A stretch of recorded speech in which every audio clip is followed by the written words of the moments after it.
ஒருத்தன் டெய்லியும் கடவுள்கிட்ட வருவான். கடவுள்கிட்ட வந்து, கடவுளே எனக்கு லாட்ரி சீட்ல 1 கோடி ரூபாய் வேணும்னு வேண்டிக்கிறான்.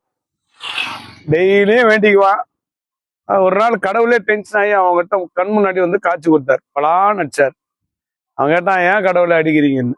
லாட்ரி சீட்டே வாங்காம லாட்ரி சீட்டை அடிக்கணும்னா எப்படி அடிக்கா, வாங்கிட்டு வா அப்படின்னாரு. உடனே லாட்ரி சீட்டு வாங்கிட்டு வந்தான். வேற பிரார்த்தனை வீடான்னாரு. உடனே சொன்னான், கடவுளே எனக்கு 1 கோடி ரூபா ஒருவேளை லாட்ரி சீட்ல விழுந்தா 50 லட்சம் உனக்கு கொடுக்குறேன், 50 லட்சம் நான் எடுத்துக்கிறேன்னா. கொஞ்ச நாள் கழிச்சு அவனுக்கு லாட்ரி சீட்ல 50 லட்சம் விந்து. அந்த 50 லட்சத்தை எடுத்துட்டு வந்து கடவுள்கிட்ட தூக்கி விசிறி அடிச்சான். ஏன் கடவுளை 1 கோடி ரூபா வீந்தா எங்க 50 லட்சம் கொடுக்காம நான் விட்டுரு போறேன்னு சொல்லிட்டு, உனக்கு மட்டும் வச்சுட்டீங்கன்னா எனக்கு எப்ப வைப்ப அப்படின்னு கேள்வி கேட்டானா. எப்பவுமே முயற்சி பண்ணிக்கிட்டே இருக்கணும். முயற்சிக்கு உண்டான தீர்வு என்னைக்கான ஒரு நாள் கிடைக்கும்.